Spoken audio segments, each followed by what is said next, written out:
Hello, and welcome to Season 2 of Your Art Sucks, a podcast that continues to destroy mediocrity in all forms of art. And this is Episode 3, Women First, Dorothy Arzner and Amy Beach.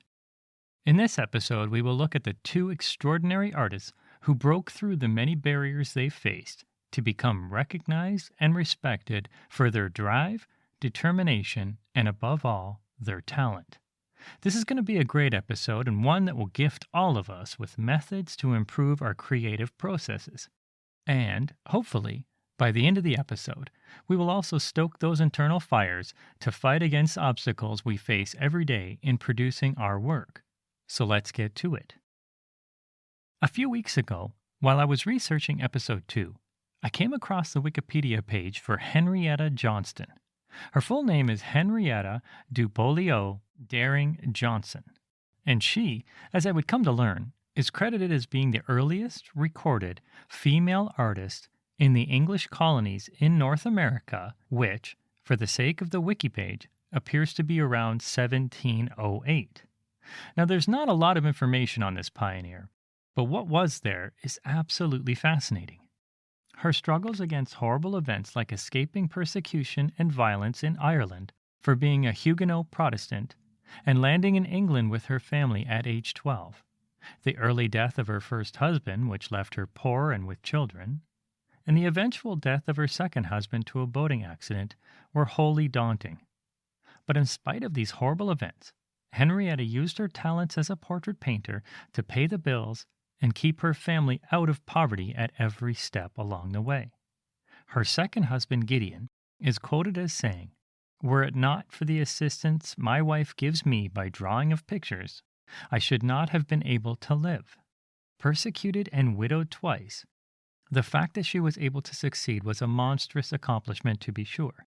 But to succeed in early 1700s America, with all of its limitations women were imprisoned in, truly displayed her tenacity, grit, and internal strength. As inspirational as Henrietta was, she had me thinking of the difficulties women artists face and continue to face due to societal, cultural, or religious impedance. I've heard it said far too many times that the world of art is dominated by men, and we can still see it today in the sale prices of artworks and auctions alone. No matter the field or medium, women artists still struggle to gain the stature of their male counterparts. I would like to believe that such things have improved since Henrietta's times, and I'm sure to some degree they have. But in my eyes, and I'm sure your eyes, we've still a long way to go. Now, I'm under no delusion that this podcast will do much to change the entrenched misogynistic views some people in power hold on to like a death grip. But I am a father of 2 young girls, and I want them to know that women will continue to fight against archaic views, and they will succeed.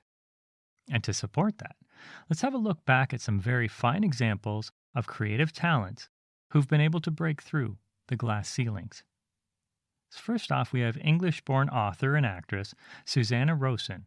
She penned the first American bestseller in 1791. It was titled Charlotte Temple. Then we have American academic and salon painter Elizabeth Jane Gardner. She was the first American woman to exhibit at the Paris salons, where she won a gold medal in 1872. She was the first woman to ever receive such honor. The first professional female architect in America, whose name was Louise Blanchard Bethune, she designed a neoclassical hotel called Hotel Lafayette in Buffalo, New York, and it was a $1 million commission completed in 1904. We have Selma Lagerlöf. She was the first female writer to win a Nobel Prize in Literature in 1909. Then we have Edith Wharton's 12th novel, The Age of Innocence. It made her the first woman to win a Pulitzer Prize for fiction in 1921. We have Margaret Bork White.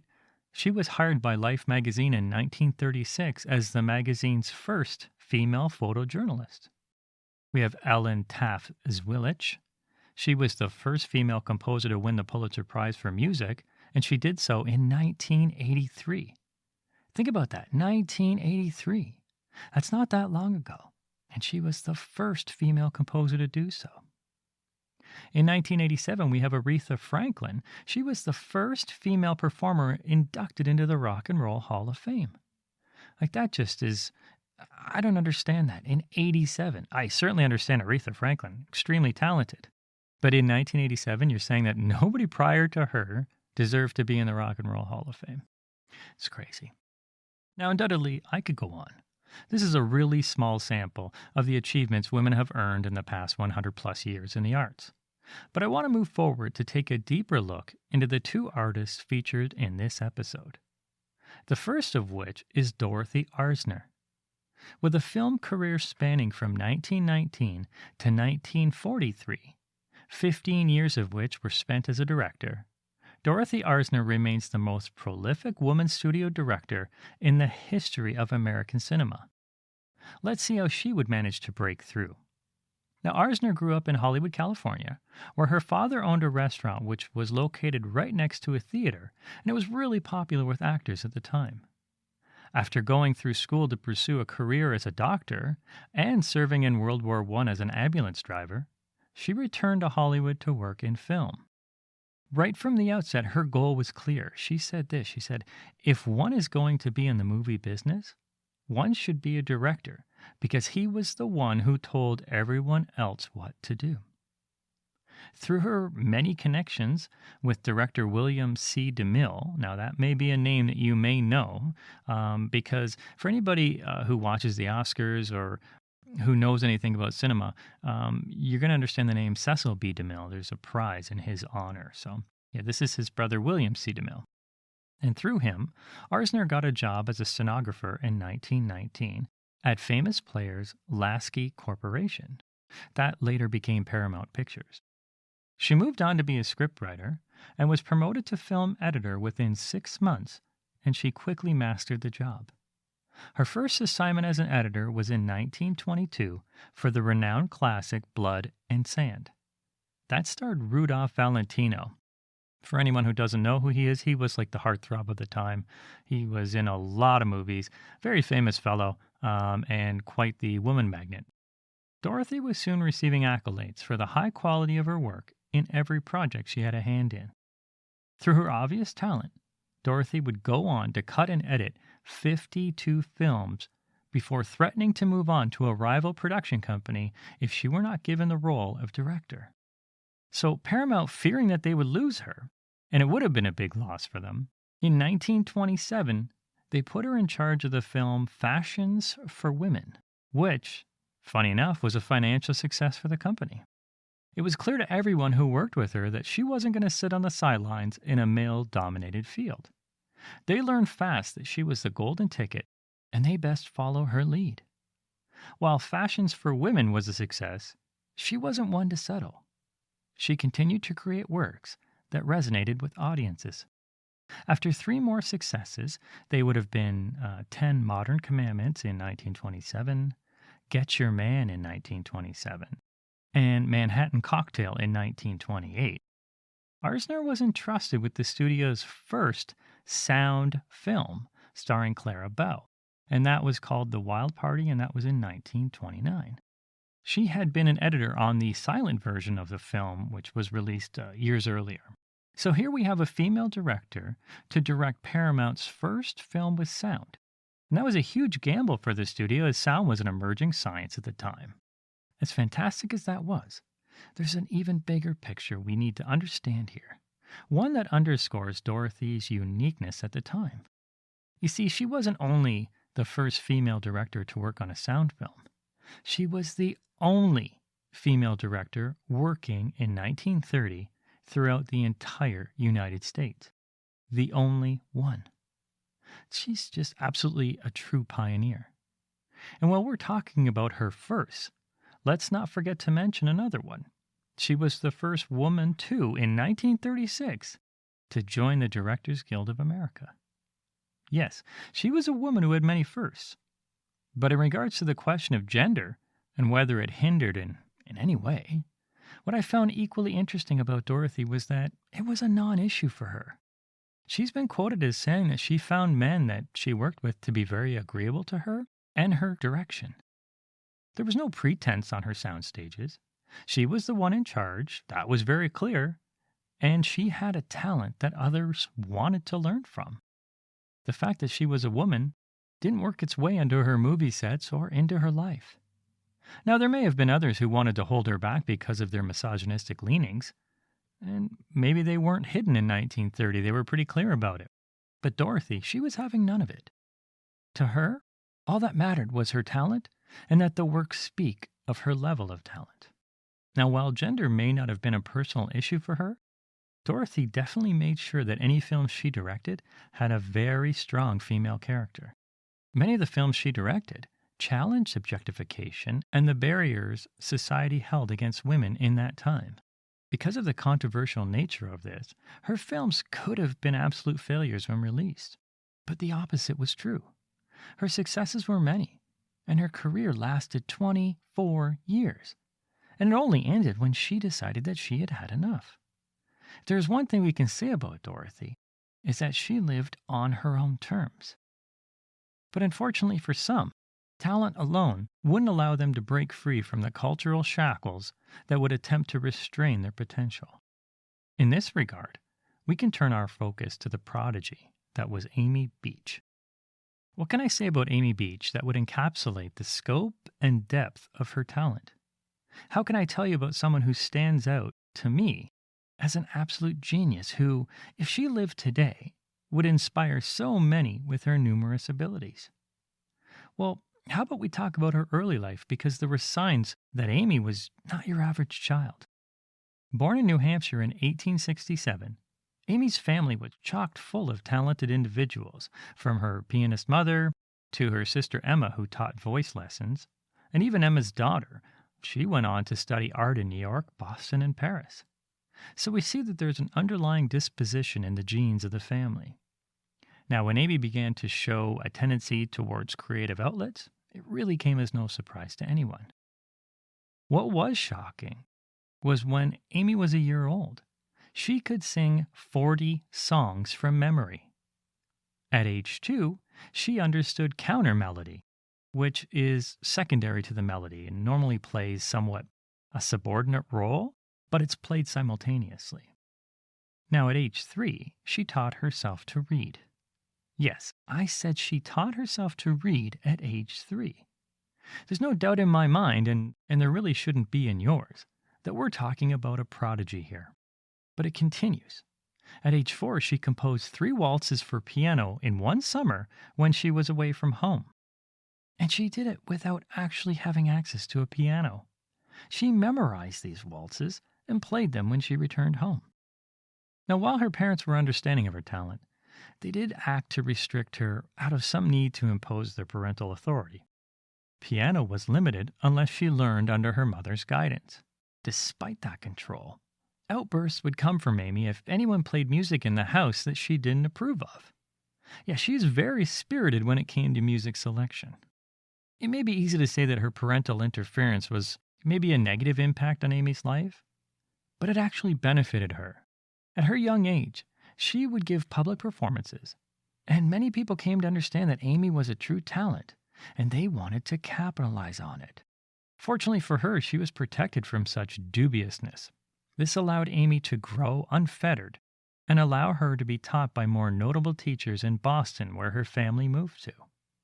By the age of 16, Amy had her concert debut in 1883 at Boston's Musical Hall, where she played Chopin. Her debut reviews were very positive, which allowed her some progression to move forward.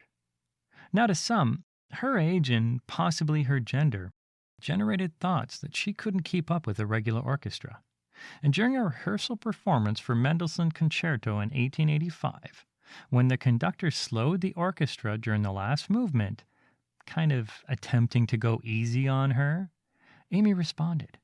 She began to play the piano part faster. And she didn't even know that the tempo was being slowed on purpose. She recalled, "I didn't know that he was sparing me, but I did know that the tempo dragged, and I swung that orchestra right back into time."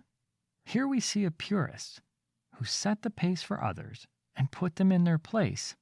Unknowingly or not, Amy's talent wouldn't allow any such deviations. As respected as Amy was behind the piano, society still held influence outside of the concert hall. And in that same year that she was soloing, she was married to Dr. Henry Harris Aubrey Beach, a Boston surgeon 24 years her senior. I can't imagine such unions being allowed today. But this was quite common in the 1800s as parents sought out security and safety for their children. But for an 18-year-old prodigy, marriage was only a means to silence her voice. There were rules Amy had to abide by, as they were the norm in these days, regardless of her enormous abilities. Her doctor husband ensured that she was to live according to his status. And basically that means she was going to function as a society matron and a patron of the arts, but not actively engage as she has done in the past. She would agree never to teach piano. Now, this was an activity that was widely associated with women and permitted. I hate to say that word, it sounds ridiculous, but in the patriarchal society that seemed to permeate everywhere in America at the time, this activity was allowed. It was seen as a way for women to make their own money. But her husband took that away from her, and that seriously hampered her independence. She further agreed to limit performances to 2 public recitals per year, with profits donated solely to charity, and she was to devote herself more to composition than to performance. Her self-guided education in composition was also necessitated by Dr. Beach. He disapproved of his wife studying with any tutor. To be sure, the good doctor had a say in everything she did. It sounds like a very controlling existence. Now, as stifling as this imposed lifestyle was, her genius was not to be denied. A major compositional success came with her Mass in E-flat major. This was performed in 1892 by the Handel and Haydn Society Orchestra, which since its foundation in 1815 had never performed a piece composed by a woman. It was great to have this recognition from society, but what was even more impressive was the press coverage. Newspaper critics responded to the Mass by declaring Amy Beach one of America's foremost composers. She was even compared to Bach. Now, Amy followed this up with an important milestone in music history, her Gaelic Symphony, the first symphony composed and published by an American woman. It premiered on October 30th, 1896, and it was performed by the Boston Society and was met with exceptional success. But here's where society would bring gender into the narrative. There were many critics who used her gender as a tagline to either criticize her shortcomings or to apply extra merit to her accomplishment, as though her being a woman was limiting in her ability. As we've seen with Dorothy, Amy too did not see her gender as a reason to be treated differently. Being a woman was not a condition. It was not a societal sentence that was just to be accepted because that's the way things were. Both of these women were powerhouses of talent, and they were determined to be recognized for this and this alone. Now for Amy, her life would improve after the death of her doctor husband, and she would seize upon her freedoms that she was denied prior. This would take her to many destinations around the world, and there too she would be met with sexist commentary. But it was in Germany where she would once again impress upon the people. Her Gaelic Symphony was performed in Hamburg and Leipzig in 1919. A Hamburg critic wrote, "We have before us undeniably a possessor of musical gifts of the highest kind, a musical nature touched with genius." She was greeted as the first American woman to, quote, "able to compose music of a European quality of excellence." Amy's career would continue until her death in 1944, and her later years were spent focusing on teaching and promoting young talent. She also served as leader of organizations that focused on music education for youth and women, including the Society of American Women Composers, which she was the first president of. Now, as we just heard, both Amy and Dorothy had lives filled with firsts. Yeah, they could easily be labeled as feminist trailblazers or female pioneers in their respective fields. But they, and I, would find those statements limiting and contrary to the lives they led. Yeah, they were women, and they were absolutely proud of it. but their talents, to them, were always the focus. To have been able to break through the numerous barriers and impose limitations, they needed their message to be loud and clear. Whether it was from Dorothy's director chair or Amy's seat at the piano, their artistry was the counter-argument to any ignorant social rule. No matter how we decide to view their successes, I believe both of them are excellent examples for anyone, regardless of gender, to model themselves after. But how are we as artists able to take from their lives for our own creative processes? Outside of the deep reserves of resoluteness and conviction, what else can we glean? Well, now wait a minute. Let's not be so dismissive. Sure, these proactive words seem contrived and hold as much power as a cat that hangs in that hang in there poster, or the can-do motivational prints that show some guy scaling a mountain. But until we've really examined the depth of our own reserves, we would be fools to believe that such ideals are for the naive. The reality is that sometimes having a never-ending belief in yourself, when everyone else chooses to dismiss you, can bring you successes you never dreamed of. Don't believe me? Okay, how about the 5 years of rejection letters Agatha Christie received before she was finally published? Now, why do I pick her? Because Agatha Christie is second only to William Shakespeare in the amount of book sales that she generated. And that number stands at over $2 billion. That's billion with a B. So you still think such words are naive? Now, I doubt I'm alone here when I say that the pressure to conform to a life that is counter to our own creative calling is absolutely crushing. We get it from family or from our friends or peers, and it always cuts us deep.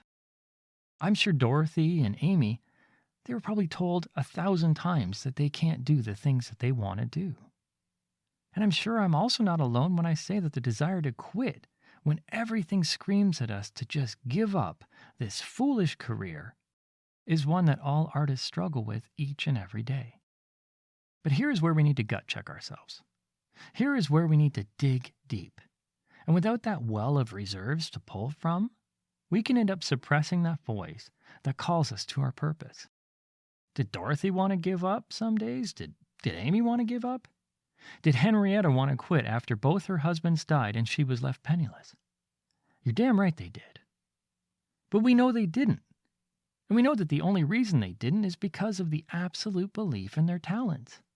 They knew that deep down, their voice was going to be heard. Their art was going to be recognized for what it was. There was never a moment where they fully committed to the idea that they would rob the world of their gifts. And we have only to benefit from this. Whether you're female or male, the artists showcased today have gifted you with one of the greatest lessons one can be shown, and that is art cannot be stopped. Your work is the way to freedom, regardless of whatever imposition society and culture try to force upon you. Focus on honoring that alone, and your detractors, they'll cease to have any power over your passion or your position. So yeah, we covered a lot of ground here, and I do hope that you got something from this episode. It was one I really enjoyed doing, so I would love it if you did as well. But before I go into wrapping up, I have some great interactions on Twitter recently, and I wanted to take this time to recognize these people. In no particular order, I just want to say thank you to Anthony Mastro Mateo, Joaquin Kleenex, the Down and Away podcast, Victoria S., Joseph Goforth, Paul Vera Broadbent, Amanda Saros, and Podcast Factor. I also want to say a big thanks to each of you who left ratings and reviews on iTunes. They've helped me so much that I've gotten a lot of exposure, and I've reached number 1 in top podcasts in the arts category several times. It's been absolutely amazing. Now, we have some momentum here, and it'd be great to continue to grow this listenership, so please continue to spread the word any way you can. Now, stop listening to me and go dig your creative well a bit deeper. Thanks.